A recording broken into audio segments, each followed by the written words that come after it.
Hi friend, আমি শ্রেয়া। আমি আবার আপনাদের জন্য একটি কবিতা এনেছি। আজকের কবিতার নাম খোকারিছে, নীরেন্দ্রনাথ চক্রবর্তীর লেখা। উঠতে বসতে বাবা হাঁকেন, বলবো তোকে কি আর, হতেই হবে তোকে দেশের মস্ত ইঞ্জিনিয়ার। মা তাই শুনে কন, খোকা তুই আমার কথা রাখ, ডাক্তারিতে হয় যেন তোর বিশ্বজোড়া নাম ডাক। জেঠু বলেন কি হবি তুই, আমি সেটা জানি, তুই হবি এক নোবেল জয়ী বিখ্যাত বিজ্ঞানী।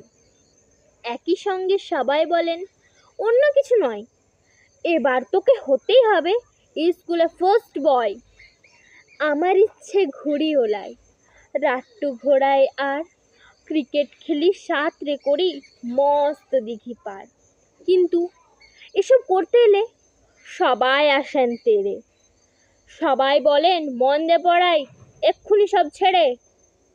কি আর বলবো, এখন আমার অবস্থাটা এই, লেখাপড়ায় দিন কেটে যায়, কিচ্ছু খেলা নেই। এক একজনের এক এক ইচ্ছে, সবাই দিচ্ছে তারা, তার ফলে ভাই আমার নিজের ইচ্ছে গেছে মারা। নমস্কার, প্লিজ সাবস্ক্রাইব মাই চ্যানেল।